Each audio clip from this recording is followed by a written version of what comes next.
Hello दोस्तों, आप लोग के अपने YouTube चैनल पे स्वागत है। मैं आयुष सर। जैसा कि मैं आप लोग को पिछले क्लास में बता चुका हूं कि इकाई की संख्या कैसे ज्ञात करते हैं, जिस पर मैंने चर्चा किया था गुणन गुणनखंडों वाले पे, गुणनखंड के टॉपिक पर।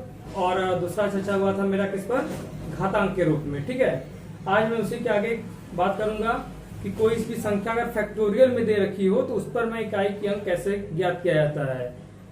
फैक्टोरियल का मतलब आप समझते हैं क्या होता है। देखिए, फैक्टोरियल वह संख्या होती है जैसे कि कोई मान लो संख्या लिख दी गई है। ठीक है, जैसे कि मान लो 3 गुणित्ते 2 गुणित्ते 1 लिखा हुआ है। अब मैं आपसे इसको कहूं कि अगर फैक्टोरियल में इसको आप दर्शाओ तो कैसे करोगे। तो पहली चीज देखो, फैक्टोरियल की साइन क्या होती है। फैक्टोरियल की दो साइन होती है, या तो आप ऐसे दर्शाओ या तो ऐसे दर्शाओ किसी भी संख्या को। ठीक है, तो अगर मैं इसका फैक्टोरियल लिखने के लिए कहूं तो आप क्या लिखोगे, इसका फैक्टोरियल कितना होगा, 3 होगा। कितना होगा, 3 फैक्टोरियल इसका होगा। अब इसका फैक्टोरियल कितना होगा, इसका फैक्टोरियल देखिए ये हो, ऐसे इसको लिखा जाएगा 3। जैसे कि मैं आपसे कहूँ फैक्टोरियल 5 लिखने के लिए, 5 फैक्टोरियल हमें लिखना है तो इसका क्या करेंगे आप, 5 इंटू 4 इंटू 3 इंटू 2 इंटू 1। ठीक, तो फैक्टोरियल में इसी तरह दर्शाया जाता है किसी भी संख्या को। कोई भी बड़ी से बड़ी संख्या हो उसको फैक्टोरियल के रूप में अगर लिखा हो तो इस तरह लिखा जाता है उसको। ठीक है, ज्यादा लेट ना करते हुए आगे अपने टॉपिक पे आते हैं कि हम लोग इकाई की संख्या कैसे ज्ञात करते हैं। मान लीजिए इसमें आपसे पूछ दिया कि इकाई की संख्या बताइए क्या होगी इसमें, तो फैक्टोरियल 5 में इकाई की संख्या क्या होगी। वैसे एक नियम होता है कि फैक्टोरियल 5 के बाद से जितनी भी संख्याएं आती हैं फैक्टोरियल 5 को लेकर, सभी संख्याओं का इकाई अंक कितना होता है, 0 होता है। फैक्टोरियल 4 का इकाई अंक निकाला जा सकता है, लेकिन फैक्टोरियल 5 का इकाई अंक 0 हो जाएगा। उसके बाद जितनी भी संख्या हो जाएंगी 0 हो जाएंगी। क्यों हो जाएंगी, देखिए जैसे कि अब मैं यहाँ पे मल्टीप्लाई करूँ, 5 इंटू 4 हो जाएगा 20। अब हमें इकाई संख्या ही ज्ञात करनी है, तो अब 0 का जब 3 में मल्टीप्लाई आप करेंगे तो 0, तो इसके बाद से पूरी संख्या 0 हो जाएंगी। लेकिन अगर ये फैक्टोरियल 4 रहता मान लीजिए आपका, तब यहाँ हमें निकालना पड़ता 4 इंटू 3 इंटू 2 इंटू 1। अब यहाँ 4 3 12। ठीक, यहाँ हो जाएगा 12, इसमें से 2 लेना है हमें, 2 का फिर यहाँ मल्टीप्लाई होगा कितना, 4 हो जाएगा, 4 का फिर यहाँ पे होगा, फिर यहाँ 4 इकाई, यूनिट डिजिट मेरा 4 आया। तो एक नियम यहाँ पे आप सब नोट करिए कि फैक्टोरियल 5 से ऊपर की सभी संख्याओं का इकाई अंक कितना होता है, 0 होता है। ठीक, पहला नियम था। उसके बाद आगे देखिए,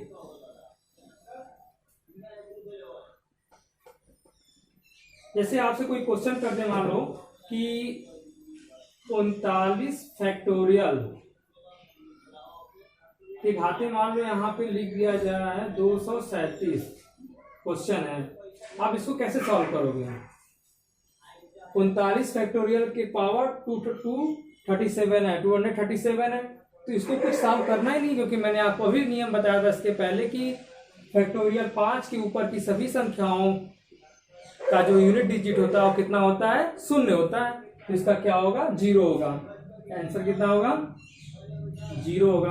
अगला क्वेश्चन देखिए, अगर मैं आपसे कह दूं 4 फैक्टोरियल के पावर यहां पे मैं कर दूं 35। ठीक, इसका बताइए क्या होगा। तो इसका आप सब लोग निकाल सकते हो। ठीक है, इसका सब लोग निकाल सकते हो। अब कैसे होगा आप बताइए सब लोग।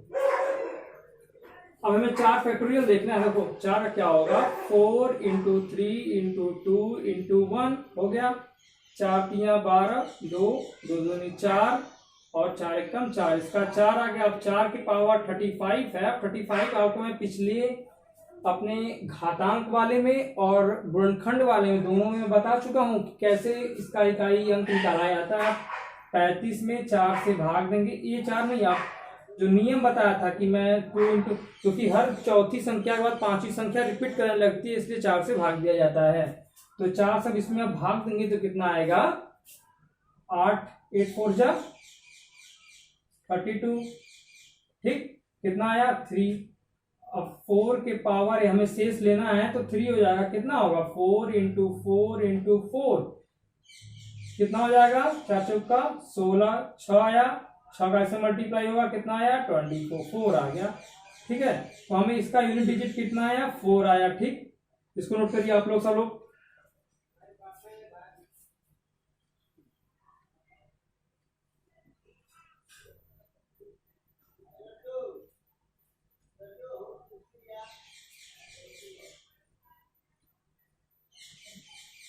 अब मान लीजिए जैसे आपको अगला दे दे कोई क्वेश्चन, उसमें क्या कर दे कि फैक्टोरियल तो यहाँ पे घात में था, अरे फैक्टोरियल यहाँ पे नीचे था, अगर घात के रूप में फैक्टोरियल कर दे तो मान लीजिए 4 की पावर 3 फैक्टोरियल मान लीजिए कर दिया।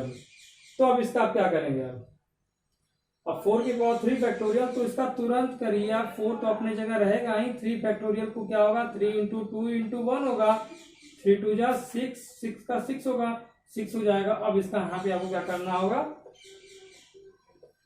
तुरंत करिए। अब या तो आप 4 बार लिखिए, 6 बार 4 4 4 लिखिए, या तुरंत यहाँ 6 लिख के 4 से भाग दीजिए, एक बार गया 4, यहाँ 2 बचा, तो 4 के पावर 2 कितना हुआ, 6 आएगा। इसका यूनिट डिजिट कितना आएगा, 6 आएगा। क्लियर हुआ? आगे देखिए,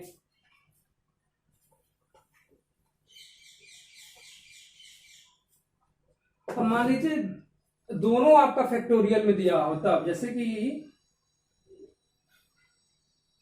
यहां मान लीजिए 3, यहाँ 3 फैक्टोरियल के पावर 3 फैक्टोरियल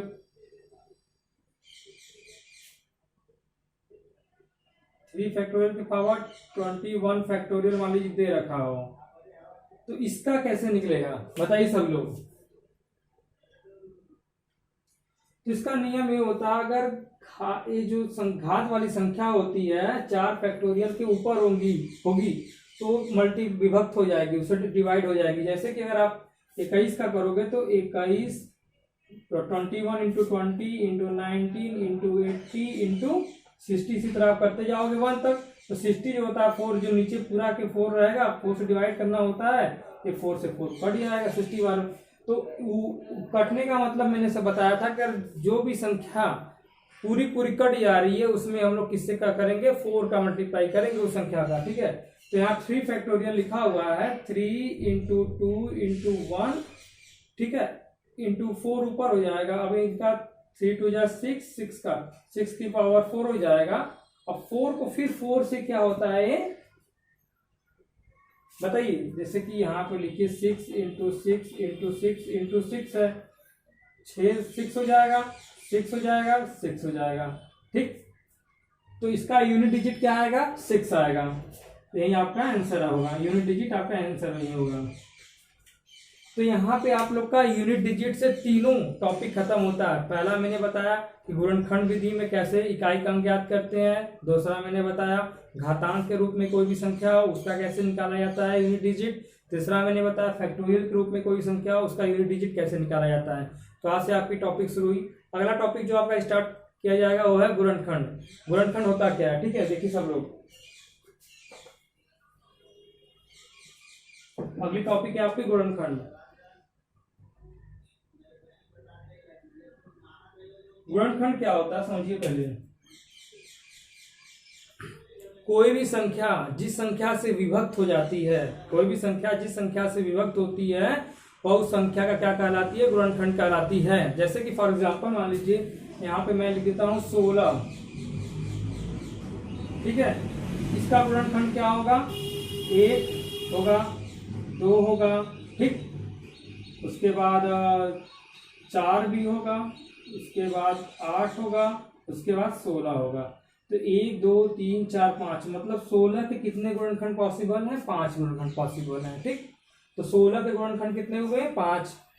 ठीक है, इसमें एक और नियम होता है, आप लोग लिखिए पहले, पहला नियम लिखिए सब लोग कि कोई भी संख्या यहाँ पर मैं लिख देता हूं, कोई भी संख्या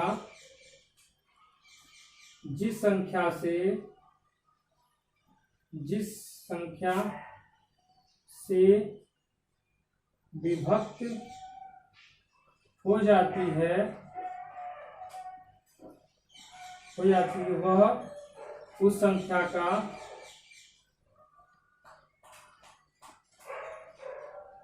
गुणनखंड कहलाती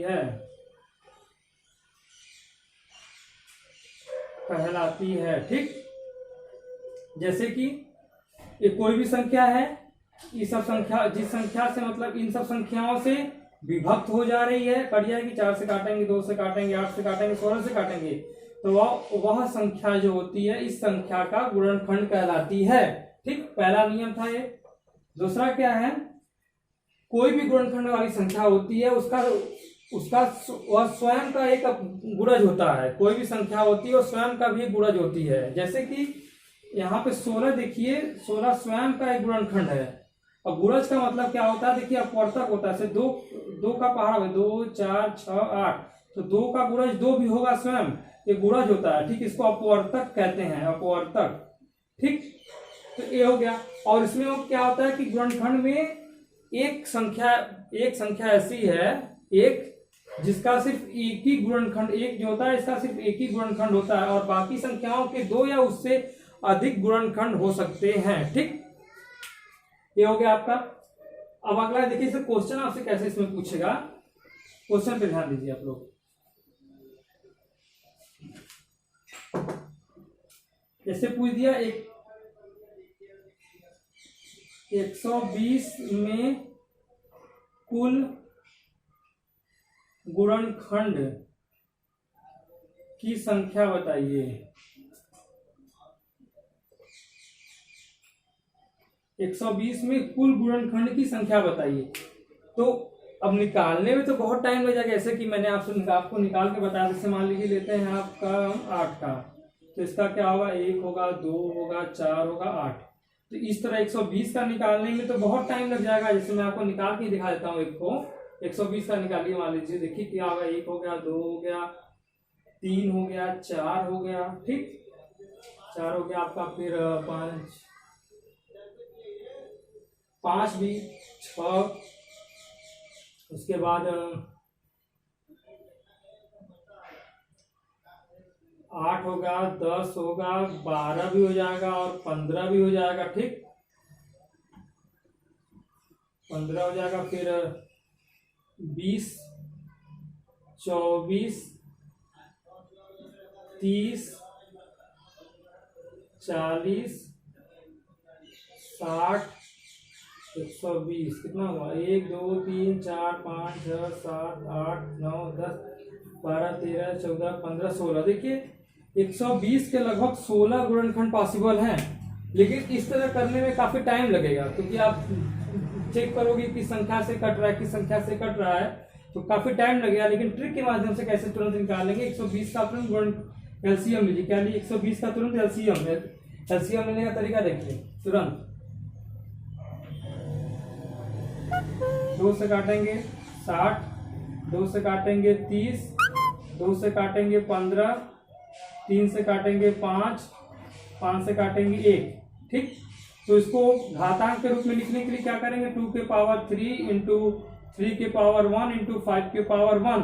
ठीक, ये घातांक के रूप में हो गया। अब नियम यहाँ निकल के आता है कि घात वाली संख्या में +1 जोड़कर सबका मल्टीप्लाई करेंगे। तो घात वाली संख्या जो दिख रही है आपको, 3 + 1 इंटू 1 + 1, इसमें भी जोड़िए, इंटू 1 + 1, कितना हुआ, 3 1 4 इंटू 1 1 2 इंटू 1 1 2, कितना हुआ, 4 दूनी 8, 8 दूनी का 16।